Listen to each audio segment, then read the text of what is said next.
Di Jonker Street, Melaka, langkah kaki kita bergema di antara rumah kedai lama yang dindingnya pernah menyimpan perbualan ratusan tahun.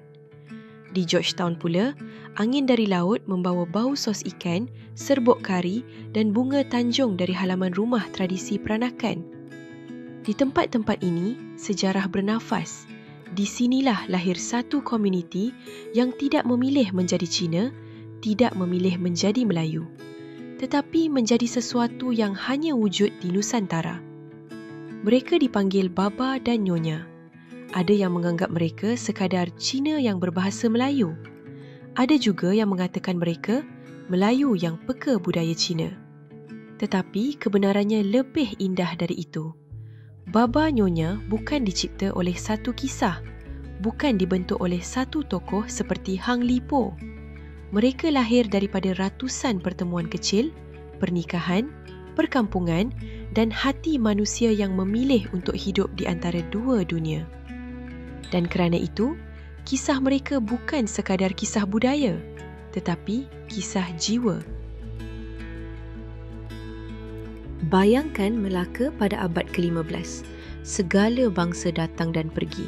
Pedagang Arab, India, Jawa dan lelaki-lelaki Cina dari Fujian dan Guangdong yang akhirnya jatuh cinta pada laut hangat Selat Melaka lalu memilih untuk tinggal.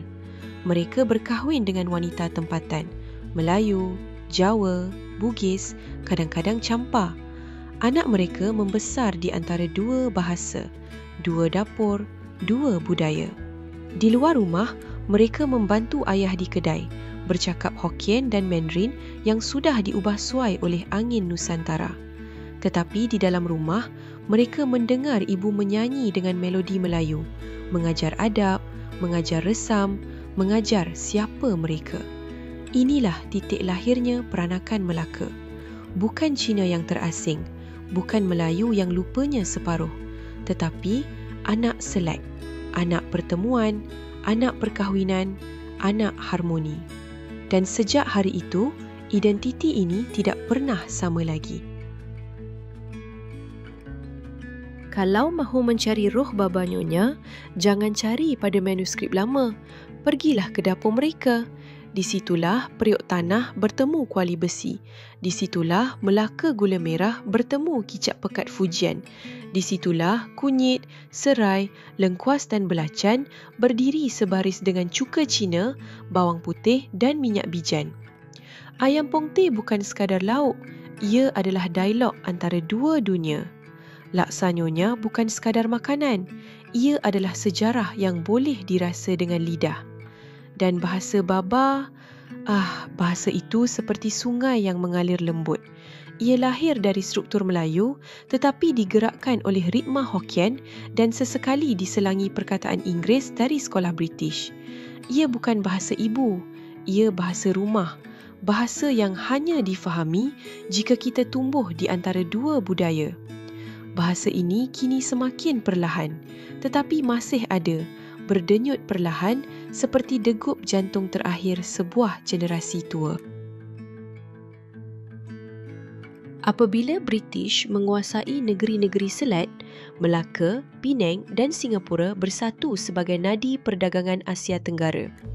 Dan anehnya, identiti peranakan pun turut berubah mengikut arah angin perdagangan. Ramai keluarga peranakan Melaka berhijrah ke Penang.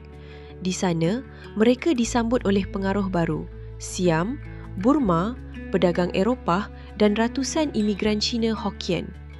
Lalu, terhasillah satu versi peranakan Penang yang lebih berempah Thai, lebih masam, lebih pedas, lebih lantang.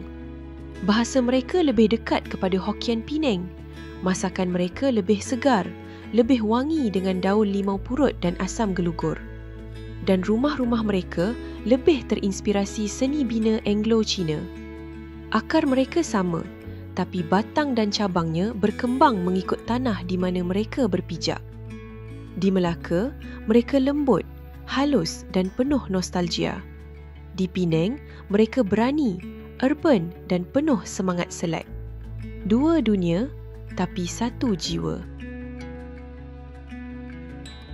Ada satu masa dalam sejarah Ketika komuniti peranakan berdiri sebagai kelas elit negeri-negeri Selat, mereka peguam, mereka doktor, mereka pemilik syarikat perkapalan, mereka pemilik lombong dan ladang gambir. Di sekolah Inggeris, mereka menjadi pelajar terbaik. Dalam pentadbiran British, mereka menjadi tulang belakang. Di rumah, mereka memakai kebaya nyonya yang bersulam halus, menyambut tetamu dengan kuih yang diwariskan 3 generasi. Rumah peranakan pada masa itu adalah dunia kecil yang penuh kemewahan dan disiplin. Lantai marmar dari Itali, lampu gantung Shanghai, ukiran kayu tempatan, dan peraturan rumah yang ketat tetapi penuh kasih. Ini zaman ketika peranakan bukan sekadar komuniti, tetapi cahaya kemodenan di tengah dunia Melayu. Namun, seperti mana-mana identiti yang dibentuk oleh sejarah, tiada yang kekal abadi. Kedatangan Jepun merempuh tanah Melayu bagaikan ribut yang memadamkan lampu rumah. Banyak keluarga baba nyonya kehilangan harta, kedai, bahkan ahli keluarga. Perabot antik yang dulunya tanda kemewahan terpaksa dijual.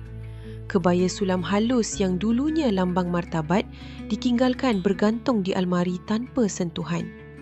Selepas perang, dunia berubah lebih pantas daripada yang mereka mampu ikuti. Bahasa Inggeris menjadi kunci pekerjaan. Bahasa Mandarin diperlukan untuk berhubung dengan komuniti Cina moden. Anak-anak peranakan membesar tanpa bahasa nenek moyang mereka.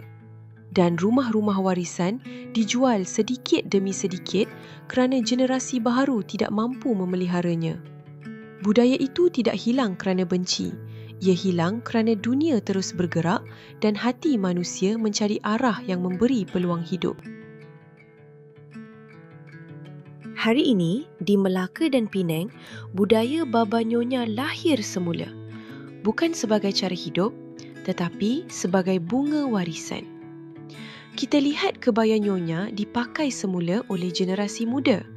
Kita lihat kuih nyonya dipelajari semula di dapur-dapur kecil. Kita lihat rumah-rumah antik dibuka sebagai muzium dan ruang seni. Dan kita lihat bahasa baba hidup kembali pada papan tanda, festival dan memori kolektif. Budaya ini mungkin tidak sekuat dahulu, tetapi ia tidak mati. Ia kembali sebagai nostalgia, sebagai identiti, sebagai ingatan bahawa di tanah ini kita selalu belajar untuk hidup bersama walau berbeza rupa dan lidah. Akhirnya, kisah baba nyonya mengajar kita satu hal yang sangat indah, bahawa identiti manusia tidak pernah statik. Ia berubah, ia bergabung, ia mencipta sesuatu yang dunia tidak pernah jangka. Mereka bukan sekadar Cina, bukan sekadar Melayu. Mereka adalah anak Selat, lahir daripada ombak yang tidak pernah berhenti bergerak, dari angin yang membawa pedagang jauh dari tanah asal mereka, dan dari hati manusia yang berani memilih kehidupan di tengah-tengah. Selagi kita bercerita tentang mereka, selagi kita merasai pongteh yang diwarisi ratusan tahun, selagi kita menatap kebaya yang dijahit penuh sabar, selagi itu, Selat Melaka tidak pernah sunyi daripada jiwa yang membinanya.